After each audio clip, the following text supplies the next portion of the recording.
Hello everybody, I'm making a video of this new server I got from my school. Pretty good little server actually. It's currently, I've been looking into it, and it has a 2.4 GHz quad-core processor, I believe two of them, right here.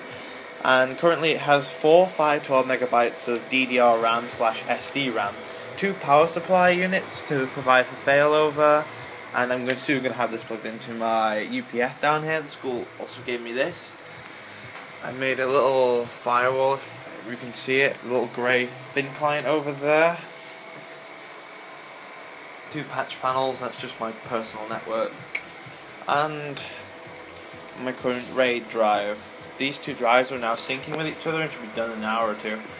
The server also has, it's too dark to show you, but the server also has on the front 4 removable hot swappable bays. It has a support for 6, but I only currently have 4 and 4 32GB SCSI drives. I'm going to say SATA, but no. This is my old file server right here. I'll just move the keyboard and removable hard drive. Yeah, hold them. In this server, it's pretty basic. I have 2 SATA drives, about 80GB, and a normal 40GB ID hard drive, 1GB of DDR2 RAM, and 1 power supply unit. But the main thing today is this. If I put it close, if I put my iPad close enough, you may be able to hear the sound from the fans. It's pretty loud. Annoying to sleep with.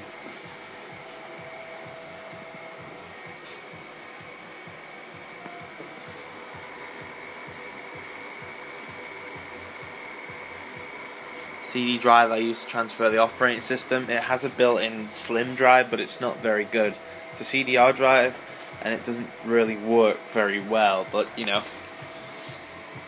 it doesn't really matter. Oh, it also has 2 1GB per second gigabyte Ethernet cards. I'm currently using the top one, it's currently connected to my Mac, and I'm using it to monitor the system. If I show you a quick demonstration, this is the RAID. I'm using Webmin on port 10,000 over here, just to basically control and configure the basic service of the system, because we all love command line, but you know, why use command line when you can use it easier? Of course, there is the whole consideration of the security. Well, this uses HTTPS, which is secure, but I prefer to only allow a local host connection and then port forward over SSH to this. That way, it's full security, and there's very less chance of somebody getting into your system. I mean, who wants somebody else to get into your system and your web page and just mess up your settings? That's pretty much it. I'm only generally demonstrating the overview of the server. I'm gonna probably make another video to show the actual how it runs after I install. Currently, I'm creating my RAID drives. I run Ubuntu 10.4 on here, the long-term support edition, because the 11.10 is okay, but I've generally had a couple of problems with it with the software I use. I'm using m.m for the Linux RAID soft RAID configuration. This thing does have a built-in RAID controller though. I'm using it for the 4 SCSI bays. The operating system is on a RAID drive. In fact, if I did a test, if I rip out one of the drives for the operating system, the system does not crash. It still runs, and then when I put it back in, it resyncs itself. It's all controlled in the BIOS. Linux does not control my RAID controller. It's a pretty clever setup so far. I did have an annoying problem. The CD drive, the system here supports an ID connection behind this port. Don't know if you can see it very well. Let's try and get in there. No, it's too dark, sorry. iPad camera's not the best. But I had a problem where I couldn't power it because there's no power connections here. It's all on the board.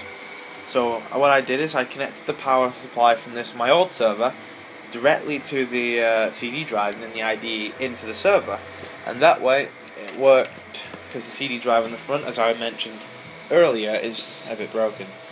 But again, this was free. It's a very good server, and I thank my school for giving me this. But anyway, I'm going to now wait a while to configure the server, so I'll probably get back or post some pictures on how it goes. Thanks for watching.